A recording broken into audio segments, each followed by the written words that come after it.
الحمد للہ وکفا وسلام علی عبادہ الذین اصطفیٰ اما بعد فاعوذ باللہ من الشیطان الرجیم بسم اللہ الرحمن الرحیم ومن یکن الشیطان له قرینا فساء قرینا سبحان ربک رب العزت عما یصفون وسلام علی المرسلین والحمد للہ رب العالمین اللهم صل على سيدنا محمد وعلى آل سيدنا محمد وبارك وسلم اللهم صل على سيدنا محمد وعلى آل سيدنا محمد وبارك وسلم اللهم صل على سيدنا محمد وعلى آل سيدنا محمد وبارك وسلم۔ جو لوگ اللہ کے راستے پہ چلتے ہیں، یعنی کہ اللہ تعالیٰ سے تعلق بنانے کے راستے پہ، تو ان کو سالکین کہا جاتا ہے۔ سالک جو ہے وہ ایک بندہ ہوتا ہے کہ جو اللہ کے راستے پہ چلتا ہے، یعنی کہ اللہ کی طرف جو راستہ جاتا ہے، جو سفر ہے، تعلق مع اللہ کا جو سفر ہے، اس کو جو بندے طے کر رہے ہوتے ہیں کسی شیخ کی صحبت میں رہ کے یا اس سے سیکھ کے، تو ان حضرات کو سالکین کہا جاتا ہے۔ یہ ٹرمنالوجی یوز ہوتی ہے۔ تو عموماً جو سالکین حضرات ہوتے ہیں، کیونکہ آپ لوگ جو یہاں بیٹھے ہیں وہ زیادہ تر جو ہے اسی کیٹیگری میں آتے ہیں، یعنی کہ آپ اللہ تعالیٰ کی معرفت حاصل کرنا چاہتے ہیں اور اس راستے پہ چل بھی رہے ہیں، کوشش بھی کر رہے ہیں۔ تو ان حضرات کو شیطان جو ہے وہ عموماً دو طریقے سے بہکاتا ہے، ایک شہوات کے ذریعے اور دوسرا جو ہے شبہات کے ذریعے۔ شہوت جو ہے وہ کسی چیز کی اشتہا کو بولتے ہیں، یعنی کہ آپ سمجھ لیں کہ کسی چیز کی زیادتی ہونا۔ تو شہوت جو ہے مختلف چیزوں کی ہو سکتی ہے، جیسے کسی انسان کو مال کی شہوت ہے، مال کمانے کی، وہ دن رات مال کمانے میں لگا ہوا، اس کو بڑا اچھا لگتا ہے مال کمانا، اس کو اٹریکشن ہوتی ہے بہت زیادہ۔ خواتین ہوتی ہیں، ان میں بدنے سنورنے کی شہوت ہوتی ہے، تو وہ کہتی ہیں کہ اس پہ بہت زیادہ وہ ٹائم بھی لگاتی ہیں، اور اس طریقے سے مختلف لوگوں کو مختلف طرح کی شہوت ہوتی ہے۔ غیر محرم کی طرف دیکھنا یہ بھی ایک شہوت ہے۔ عموماً ہمارے معاشرے میں جب یہ شہوت کا لفظ بولا جاتا ہے تو وہ ایک خاص طرح کی طرف اشارہ، مطلب لوگ اس کو سمجھتے ہیں اچھا جی شہوت سے مراد جی وہ چیز ہے، وہ چیز بھی اس میں شامل ہے، لیکن خالی وہ اس تک محدود نہیں ہے، بہت ساری شہوتیں ہیں۔ کسی کو شہرت کی شہوت ہوتی ہے، میری شہرت ہو جائے، کسی کو اپنی تعریفیں سننے کی شہوت ہوتی ہے۔ بہرحال تو سالکین کو عموماً یا تو اس طریقے سے الجھاتا ہے وہ، اور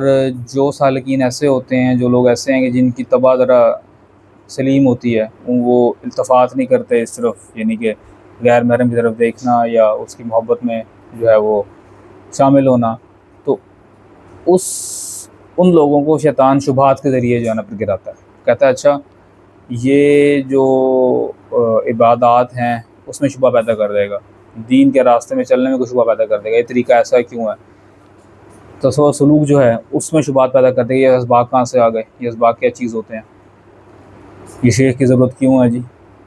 کیا مطلب ہے، دین تو آسان ہے۔ بہرحال اس طرح کی مختلف چیزیں جو ہے وہ، یا وہ الٹا باسط یہ بھی کرتا ہے۔ سب سے بڑا ہتھیار بولا کیا ہوتا ہے شیطان کا؟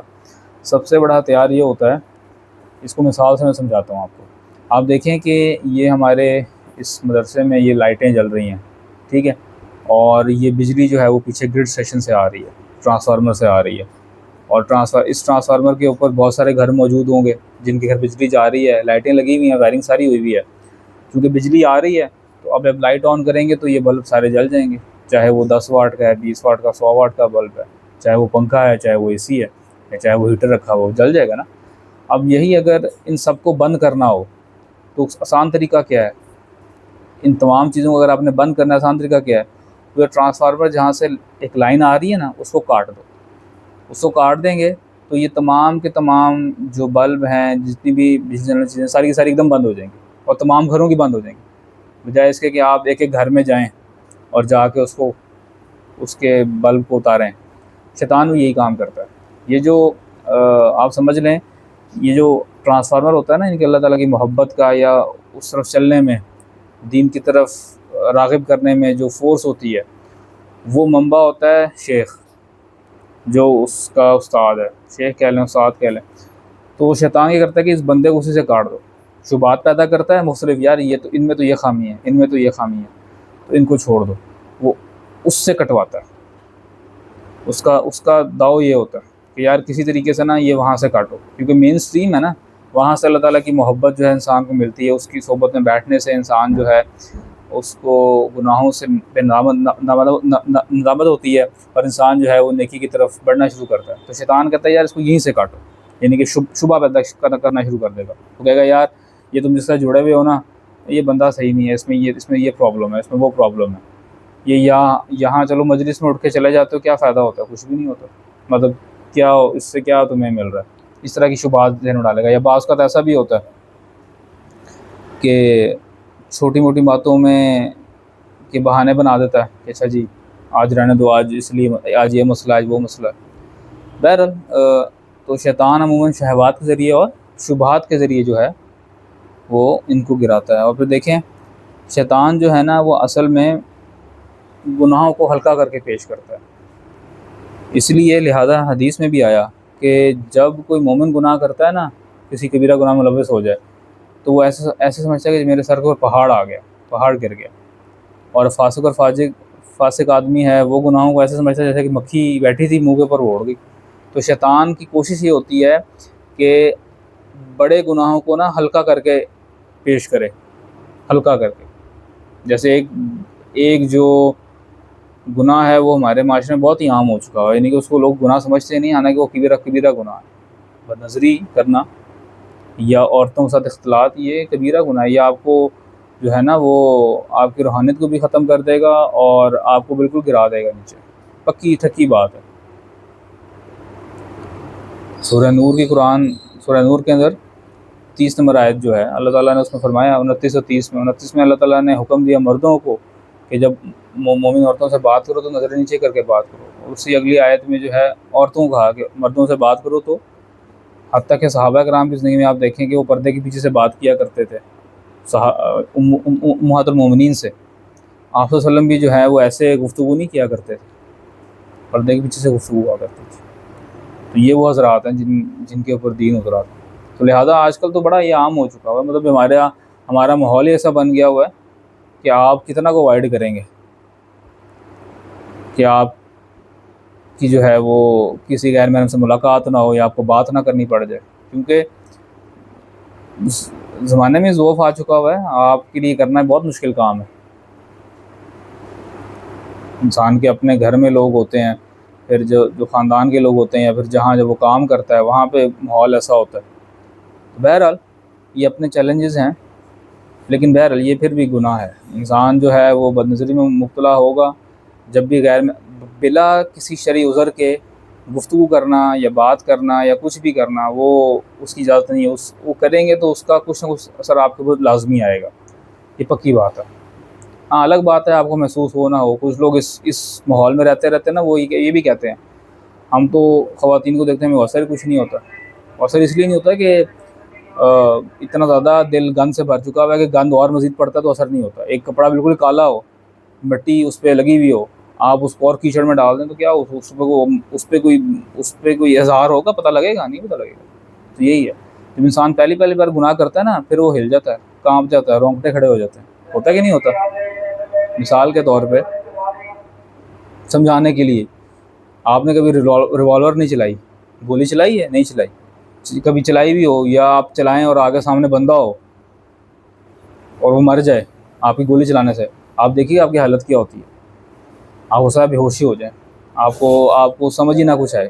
کیونکہ یہ پہلی بار جب انسان گناہ کرتا ہے، کوئی بھی گناہ ہو، یہ تو میں نے اگزامپل دی نا صرف ایک بڑا اس کی، کوئی بھی گناہ ہو، چاہے بد نظری ہو، چاہے وہ غلط چیز کا دیکھنا ہو، چاہے وہ جھوٹ بولنا ہو، چاہے وہ دھوکہ دینا ہو، کچھ بھی ہو، آپ دیکھیں گے کہ پہلی بار جب انسان یہ گناہ کرتا ہے نا تو اس کے ایکسپریشنز، اس کی کیفیات وہ بدل جاتی ہیں، جسم جو ہے وہ اس کے رونگٹے کھڑے ہو جاتے ہیں، کیونکہ یہ پہلا وہ گناہ ہوتا ہے، اس کا ضمیر اس کو شدید ملامت کرتا ہے کہ تم نے کیا کیا یہ۔ اللہ اکبر کبیرہ۔ تو انسان بعض کا جو ہے وہ شیطان کیا کرتا ہے کہ نا اعمال کو مزین کر کے پیش کرتا ہے، اور انسان جو ہے نیکی بھی کر رہا ہوتا ہے، گناہ بھی کر رہا ہوتا ہے، ساتھ ساتھ یہ سمجھ رہا ہوتا ہے یار میں تو اللہ تعالیٰ کے بڑے قریب ہوں، یعنی کہ انسان جو ہے نمازیں بھی پڑھے گا، اور جو ہے نا وہ وظائف بھی کرے گا، لیکن ساتھ ساتھ گناہ بھی چل رہے ہیں، گناہ نہیں نکلے، گناہ بھی چل رہے ہیں، اور یہ بھی سمجھ رہا تھا یار میں اللہ کے بڑے قریب۔ یہ دھوکہ ہے شیطان کا، یہ انسان کا دھوکہ ہوتا ہے، یہ انسان اللہ تعالیٰ کے قریب نہیں ہوتا۔ یہ شیطان اس کے اعمال کو مزین کر کے پیش کرتا ہے، یار چلو تم دوسرے لوگ تو 80 گناہ کرتے ہیں یا جو ہے 90 کرتے ہیں، تم تو 5 کرتے ہو نا، کوئی مسئلہ نہیں، گناہ 1 ہو یا 5 ہو یا 100 ہو، گناہ تو گناہ ہی ہے، نافرمانی تو اللہ تعالیٰ کی ذات کی ہے۔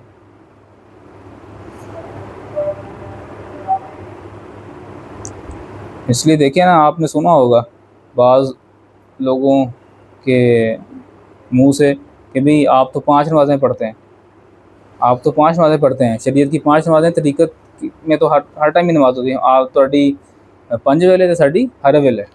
کہتے ہیں نا، ہم تو ہر وقت ہی نماز پڑھتے ہیں، نماز کوئی نہیں پڑھ رہے ہوتے۔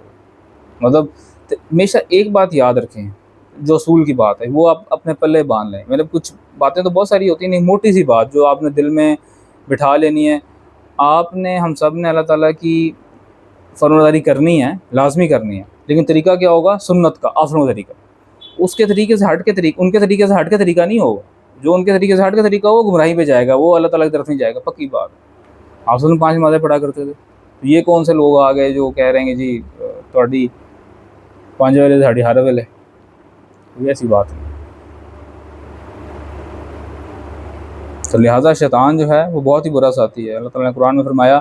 وَمَن يَكُنِ الشَّيْطَانُ لَهُ قَرِينًا فَسَاءَ قَرِينًا، اور شیطان جس کا ساتھی ہوا یہ بہت ہی برا ساتھی ہے۔ اور شیطان جو ہے وہ اصل میں نا ایمان کا ڈاکو ہے، ایمان سے محروم کرنا چاہتا ہے، اس کا اصل مقصد جو ہے نا وہ ایمان سے محروم کرنا ہے۔ گناہ کے ذریعے، وہ گناہوں کے ذریعے انسان کو ایونچولی ایمان سے محروم کرتا ہے، کیونکہ جب انسان گناہ پہ گناہ کرتا رہتا ہے تو وہ بے حسی اس کے اندر آنا شروع ہو جاتی ہے، چاہے جائے کہ وہ توبہ کر لے، جب توبہ کر لیتا ہے تو پھر انسان صحیح ہو جاتا ہے، سچی توبہ کر لے، نامت ہو تو پھر انسان دوبارہ صحیح ٹریک پہ آ جاتا ہے، نہ ہو تو وہ پھر انسان گناہ کرتے کرتے بے حسی حالت میں چلا جاتا ہے، اور پھر اس بے حسی میں جو ہے وہ بعض اوقات کلمہ کفر بھی بول دیتا ہے، اور پھر اس کے لیے ایمان کی کوئی اہمیت رہتی نہیں ہے، اس کو ایمان ہو یا نہ ہو فرق نہیں پڑتا۔ تو شیطان اصل میں نا اس طریقے سے حملہ کرتا ہے، یعنی کہ لانگ ٹرم پلاننگ ہے اس کی، ڈیپینڈ کرتا ہے اگین ہر ایک بندے پہ ڈیپینڈ کرتا ہے تو کس طریقے سے اس کو جو ہے وہ گمراہ کرتا ہے۔ حدیث پاک میں آتا ہے کہ جس طرح دنیا میں انسان چلتے پھرتے ہیں کئی جگہوں پر، شیطان جن بھی ہوتے ہیں جو کہ وہاں پہ چل پھر رہے ہوتے ہیں، یا جن بھی ہوتے ہیں، اور جنوں میں اتنی طاقت ہے کہ وہ ایک ہی وقت میں چاہیں نا تو انسان کو موت کے گھاٹ اتار سکتے ہیں، یعنی کہ موت واقع ہو سکتی ہے، کوئی مسئلہ نہیں ہے۔ اللہ تعالیٰ نے فرشتے متعین کیے ہیں جو آپ کی حفاظت کرتے ہیں، ہم سب کی حفاظت کرتے ہیں، فرشتے ہیں ہمارے ساتھ جو کہ ہماری حفاظت کرتے ہیں۔ آپ نے دیکھا ہوگا کہ انسان کا بعض ایکسیڈنٹ ہوتے ہوتے بچ جاتا ہے تو کون بچاتا ہے؟ وہ اللہ تعالیٰ کے حکم سے فرشتے ہی بچا رہے ہوتے ہیں آپ کو، فرشتے اللہ تعالیٰ نے رکھے ہوئے ہیں ہر انسان کے ساتھ اس طریقے سے، کیونکہ اگر فرشتے نہ ہوتے تو شیطان جو جن ہیں ان میں تو اتنی طاقت ہے، اور کوئی شرارتی ہو، جن بھی تو انسانوں کی طرح ہی ہے نا، ان کا بھی حساب کتاب ہوگا، تو اچھے بھی جن ہوتے ہیں برے بھی ہوتے ہیں، کوئی برا جن ہو اور آپ کے پلے پڑ جائے تو آپ کو موت کا گھاٹ اتار دے گا۔ اللہ تعالیٰ کا فضل ہے کہ اس نے جو ہے وہ فرشتے رکھے ہیں، تو جان کی حفاظت کے لیے اللہ نے فرشتے رکھے ہیں، جبکہ ایمان کی حفاظت کے لیے تعالیٰ نے جو ہے نا وہ خود ایمان کی حفاظت کا ذمہ اللہ تعالیٰ نے اپنے ذمہ خود لیا ہے، یہ کہ انسان تعالیٰ سے جو ہے وہ مانگتا رہے، ایمان کی سلامتی مانگتا رہے، ایمان جو ہے وہ اس کی قدر بھی کرے اور اس کی حفاظت کی دعا بھی کرتا رہے۔ ایک بات ہم نے اپنے بڑوں سے سنی تھی اور واقعی صحیح بات ہے، وہ کہتے تھے کہ یاد رکھنا ایمان جو ہے نا آپ کو مل تو گیا، لیکن جو بندہ ایمان کی قدر نہیں نہ کرتا، یعنی کہ ایمان کی جو نعمت اس کو ملی اس کی قدر نہیں کرتا، اس کی حقارت اس کے دل میں ہے، اللہ تعالیٰ ہم سب کو محفوظ فرمائے، تو ایسے بندے کو اللہ تعالیٰ پھر ایمان سے محروم کر دیتے ہیں۔ یعنی کہ اگر انسان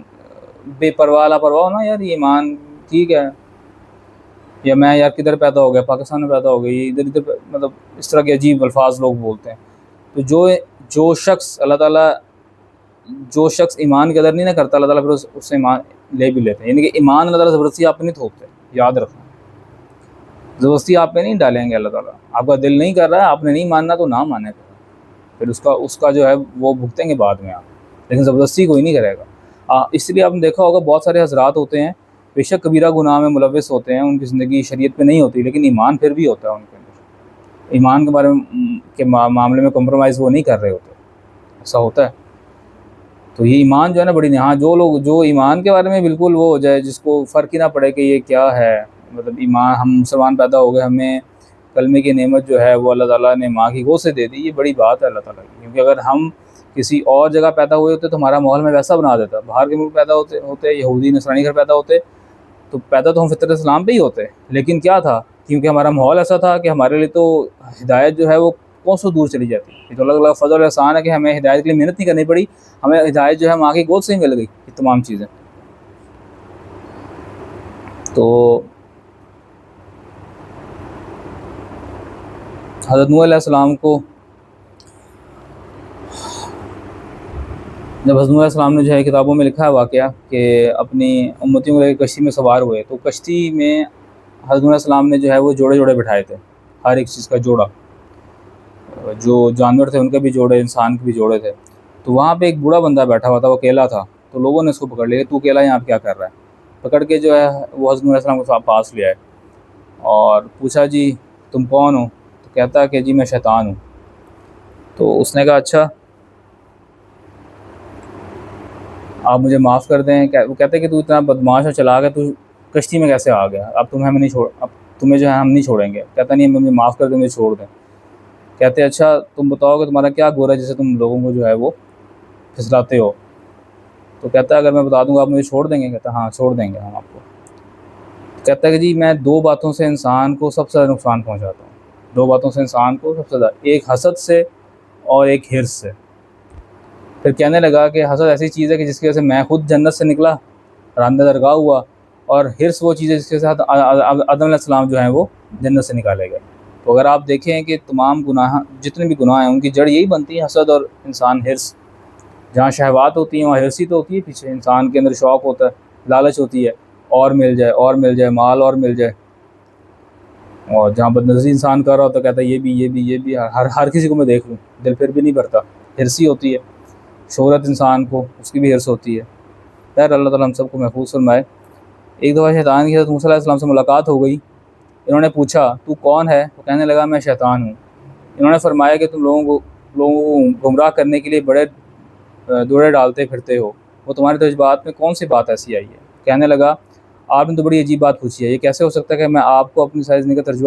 تجربہ جو ہے بتا دوں؟ حضرت موسیٰ علیہ السلام نے فرمایا پھر کیا ہے بتا دے۔ وہ کہنے لگا تین باتیں میرے تجربے کا نچوڑ ہیں، تین باتیں میرے تجربے کا نچوڑ ہیں۔ پہلی بات تو یہ کہ اگر آپ صدقے کی نیت کر لیں تو فوراً صدقہ کر دیں، کیونکہ میری کوشش ہوتی ہے کہ نیت کو بھلا دوں۔ جب بھی نیک کام کی نیت آپ کو ہے نا، انسان بیٹھا ہوتا ہے تو کبھی نیک خیالات بھی آتے ہیں، برے خیالات بھی آتے ہیں۔ اگر نیک خیال آئے تو نیکی کا کام، وہ کام آپ جلدی کر گزریں تاکہ آپ کے نام اعمال میں جو ہے وہ نیکی لکھی جائے۔ دوسرا یہ کہ جو اللہ تعالیٰ سے انسان وعدہ کرتا ہے تو میری یہ کوشش ہوتی ہے کہ فوراً اس وعدے کو توڑوا دوں۔ مثلاً کوئی وعدہ کرے کہ اللہ میں نے یہ گناہ نہیں کرنا، تو میری خاص محنت اس بات پہ ہوتی ہے کہ میں اس سے وہی گناہ کرواؤں اور اس کو ڈی موٹیویٹ کروں۔ تیسری بات یہ کہ غیر محرم کے ساتھ تنہائی میں نہ بیٹھنا، کیونکہ مرد کی کشش عورت کے دل میں پیدا کر دیتا ہوں اور عورت کی کشش مرد کے دل میں پیدا کر دیتا ہوں، اور یہ کام میں اپنے چیلوں سے نہیں بلکہ بذات خود رہتا ہوں۔ حدیث پاک میں آیا ہے النساء حوائل الشیطان، عورتیں شیطان کا ایسا جال ہیں جس میں آدمی پھنس ہی جاتا ہے۔ ان کی عورتیں جو ہیں وہ شیطان کی رسیاں ہیں۔ بعض کتابوں میں شیطان کا قول نقل کیا گیا ہے کہ عورت میرا وہ تیر ہے جو کبھی خطا نہیں ہوتا۔ یہی وجہ ہے کہ شیطان نے مردوں کو عورت کے ذریعے تباہ کر رکھا ہے اور عورتوں کو مال کے ذریعے۔ تزکیہ نفس نہ ہو، محنت نہ کی ہو، چاہے چھوٹا ہو، بڑا ہو، بوڑھا ہو، جو بھی ہو، وہ بد نظری میں مبتلا ہوگا۔ اللہ اکبر۔ حضرت اب سنیں ذرا ہمارے اسلاف کا کیا طریقہ تھا۔ اللہ اکبر۔ میں نے یہ پڑھا تو میں بڑا حیران ہو گیا۔ حضرت ابو ہریرہ رضی اللہ عنہ کے بارے میں آتا ہے کہ جب وہ بوڑھے ہو گئے اور بال کے سارے سفید ہو گئے تو اس وقت بھی یہ دعا مانگتے تھے، اے اللہ مجھے قتل اور زنا سے محفوظ فرمانا، اے اللہ مجھے قتل اور زنا سے محفوظ فرمانا۔ کسی نے دعا سنی تو پوچھا آپ اس بڑھاپے میں بھی ایسی دعا مانگ رہے ہیں؟ فرمانے لگے کہ میرا شیطان ابھی تک میرے ساتھ موجود ہے، ابھی پیچھے ہٹا تو نہیں ہے۔ اللہ اکبر کبیرہ۔ تو یہ شیطان جو ہے وہ مختلف طریقے سے جو ہے نا وہ انسان کو کرتا ہے، اور آج کل کے دور میں اگر ہم بات کریں مجموعی طور پہ تو وہ یہی بات ہے کہ انسان عورتوں کے ذریعے جو ہے نا وہ انسان کو جو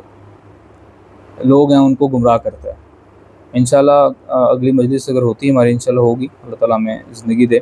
تو اس میں آپ کو حدیث شریف سے ایک واقعہ سنائیں گے، بڑا زبردست واقعہ ہے، بہت بڑا واقعہ ہے، اور اس میں اس کو سننے کے بعد آپ لوگوں کو پتہ لگے کہ شیطان حملے کیسے کرتا ہے اور کیسے وہ گناہ کراتے کراتے ایمان سے فارغ کرتا ہے۔ بنی اسرائیل کا ایک راہب تھا، اس کا واقعہ ہے، بڑا تفصیل سے آتا ہے، انشاءاللہ اگلی مجلس میں آپ کو سنائیں گے۔ وہ بڑا ہی جو ہے نا وہ رونگٹے کھڑے کرنے والا واقعہ ہے کہ شیطان کیسے حملہ کرتا ہے اور کس طریقے سے جو ہے نا وہ انسان کو ایمان کے ذریعے، ایمان یاد رکھیں، ایمان کا ڈاکو ہے یہ ایمان، کیونکہ انسان آخری بات بس، انسان جو ہے وہ گناہ کرتا رہے، سچی توبہ کر لے تو گناہ جو ہے معاف ہو جاتے ہیں، یعنی کہ آپ کا جو مائنس ہے وہ پلس میں تبدیل ہو جاتا ہے۔ اگر آپ سچی توبہ کر لیں نا، جتنے گناہ کیے ہیں آپ نے، تو سچی توبہ کر لیں، اور بعض اوقات توبہ کی کیفیت ایسی انسان کی ہوتی ہے کہ اللہ تعالیٰ کو اتنی پسند آتی ہے کہ اللہ تعالیٰ اس کے گناہوں کو نیکیوں میں تبدیل کرا دیتے ہیں۔ جیسے کہ وہ پچھلے درس میں آپ نے سنا نا کہ وہ ایک بزرگ تھے، تو ان کی جو ہے وہ تہجد قضا ہو گئی، تو وہ اتنا روئے، اتنا گڑ گڑائے کہ اگلی دفعہ جب وہ سوئے ہوئے تھے تو شیطان نے خود آ کے ان کو اٹھا دیے، کبھی اٹھ جائیں، تاکہ جو ہے وہ توبہ نہ کریں اس طرح کی، اس پہ آپ کو بہت زیادہ اجر ملے۔ تو انسان بعض اوقات تو اس طرح کی توبہ کرتا ہے کہ اللہ تعالیٰ کو اتنی پسند آتی ہے کہ اللہ تعالیٰ اس کے نام اعمال کو میں جو گناہ ہوتے ہیں ان کو مٹا بھی دیتے ہیں، بلکہ ان کو نیکی سے تبدیل فرما دیتے ہیں۔ تو وہ یہ جو توبہ ہے نا، توبہ وہ آپ کے مائنس کو پلس میں تبدیل کر دے گی۔ ہاں، ایمان کی بغیر اللہ تعالیٰ ہم سب کو محفوظ فرمائے، ایمان کے بغیر انسان چلا جائے تو پھر کچھ بھی نہیں ہے، پھر تو قرآن کی پکی آیت ہے کہ اللہ تعالیٰ تمام گناہوں کو معاف کر دیتے ہیں سوائے اس کے جو شرک ہوگا، اور وہ ظاہر سے بات اگر انسان شرک کی حالت سے دنیا سے چلا جائے، اگر انسان شرک سے توبہ کر لے تو وہ بھی معاف ہو جاتا ہے۔ تو اللہ تعالیٰ سے دعا ہے کہ اللہ تعالیٰ ہمیں شیطان کے ہتھ کنڈوں سے محفوظ فرمائے، اپنی حفاظت میں رکھے، اور ہم سب کو جو ہے 100% شریعت میں عمل کرنے والا بنائے۔ وآخر دعوانا الحمد للہ رب العالمین۔